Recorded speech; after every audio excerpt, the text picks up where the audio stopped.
Dear viewers of the Tom Photo channel, spring in Estonia is amazing, but it doesn't last long. If you stay indoors watching TV at this time of year, you're missing one of nature's greatest shows. Since I don't want to miss it either, I'm going to show you how I film the beauty of spring with Fujifilm so I can capture it at its very best. Expect to learn about my recipes, tips and tricks and see lots of beautiful nature footage. My camera today is Fujifilm X-T3, a superb video camera in addition to being a photography powerhouse. Of all lenses, I'm opting for the Fuji XF 55-200. I could use many other lenses like the Fuji XF 35 f1.4, the Fuji XF 56 f1.2 or the Samyang 12mm f2 to name a few, but not today. The long telephoto lets me get close to the essence of spring, and that matters to me right now. I love the compressed perspective for spring. I could use a gimbal, but again not today. To bring peace and beauty into the film, I'm only using my Velbon VideoMate 638 tripod and an ND filter. The gear that I'm using has been reviewed by me in separate videos. Check out the links under the video. For sound, I have the Sennheiser MKE 600 as my shotgun microphone and the Zoom F3 as my amazing sound recorder. I am going to review these items soon as well, so please stay tuned. Before starting, we have to decide on resolution, film recipe, frame rate, aspect ratio, white balance, and so on.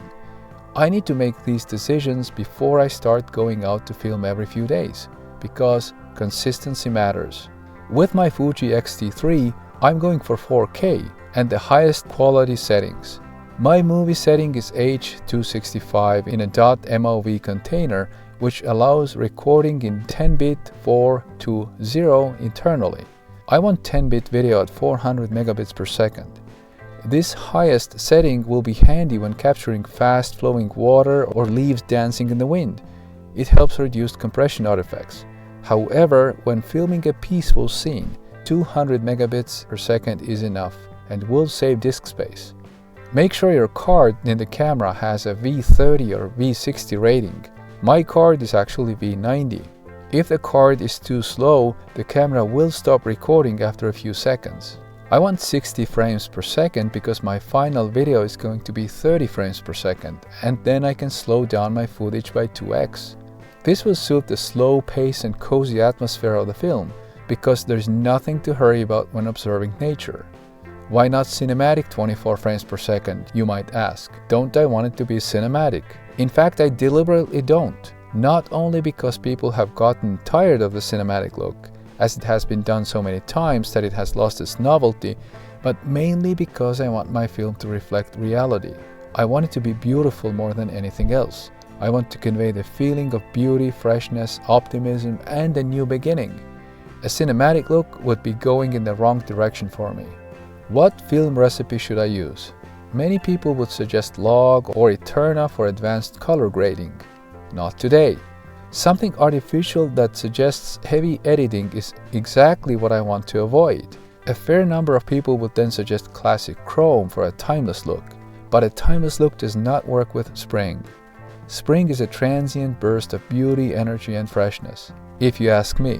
So I'm going with Astia, maybe the least mentioned film simulation, but it has an advantage: optimism and an airy feel that fits spring very well. I will, however, modify it a bit to create my own recipe. First, I like DR 200% to get good dynamic range. Then I often lift the shadows slightly by setting the shadow tone to -1. I'm not doing the same for highlights to keep them fresh looking. I might also boost color to +1 or even +2 to make the colors pop. Heavy sharpening is not good for video, so my sharpening setting is -1. Noise reduction in my case is -2 to reduce what some call a plasticky look. White balance needs to be decided too.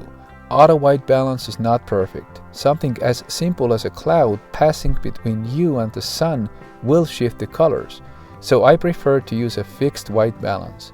For morning, something like 5300K, for midday 5600K, and for later in the evening perhaps closer to 6000K. I'm not a fan of greenish tint in my video, so I shift the white balance slightly. red channel +1 and blue channel -1. You need to experiment with these settings to see what you like most. I like an airy and slightly careless feel. This means that slightly overexposing may work well in some situations. My Fuji XF 55-200 lens is perfect for spring. It's true that you're limited to apertures of f3.5 to f4.8 depending on the focal length, but combined with a long focal length and closer distance, you can still achieve nice bokeh. For filming at 60 frames per second, the best shutter speed to use is 1/120 or 1/125.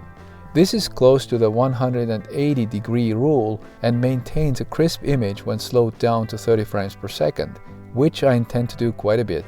Filming with larger apertures in bright sunlight means I need to use an ND filter. Otherwise, my shutter speed will become unnatural. Check out my ND filter tutorial in the links. You first set everything else, then make the final adjustment by rotating the variable filter while monitoring zebras at 95 or 100%. That's a quick summary. All my settings are manual because I don't want anything to start changing unexpectedly. White balance, shutter speed, and aperture all need to be fixed when I film. This also applies to focusing. I focus once for each clip rather than letting the focus change automatically. There are controlled situations where I change focus deliberately to achieve a special effect like shifting between foreground and background in the same clip. This can be done automatically, but it's better to turn the focus ring manually. I find it helpful to bring a lens hood as well to block stray light. I always stress that filming directly against the midday sun for a prolonged period of time can be dangerous and may damage your camera sensor. For the same reason, don't leave your camera without a lens cap in direct sunlight. If direct sunlight hits it, your sensor is at risk. Remember that lenses can even start to fire in extreme cases. This is a known survival trick. I film from a tripod.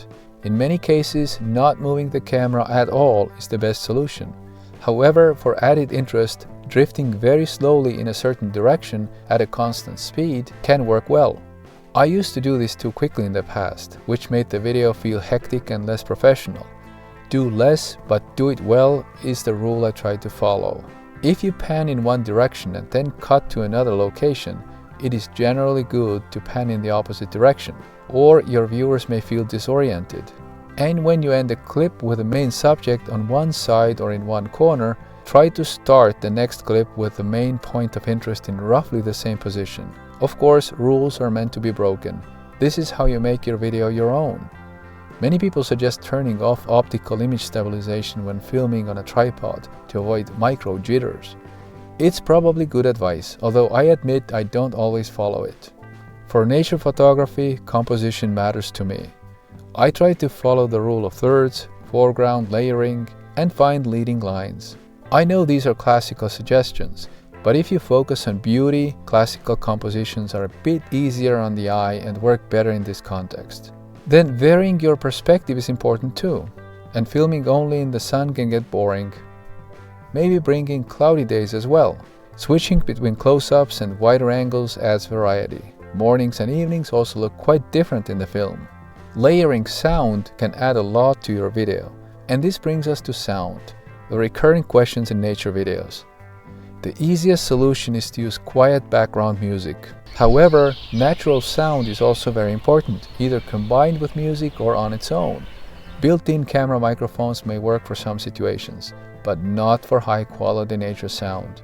So you need a dedicated microphone like my Sennheiser MKE 600. You can plug it into your camera via an adapter, but camera preamps are often noisy and not sensitive enough.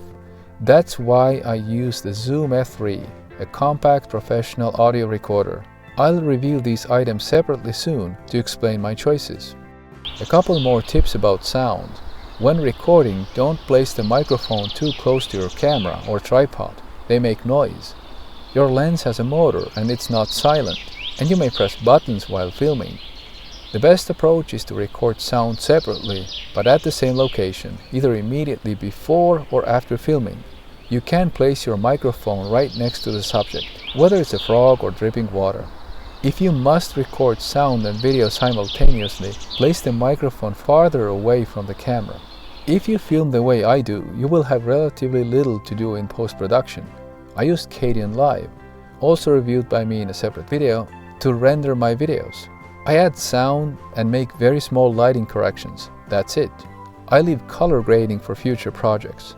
Sometimes it's necessary, but not for my spring video. Photographing and filming nature is my favorite pastime, and making videos about it for you is pure fun for me. I hope you enjoyed it too and will consider subscribing to my channel and leaving a like. This really helps me. Thank you so much for watching. See you again soon. Goodbye.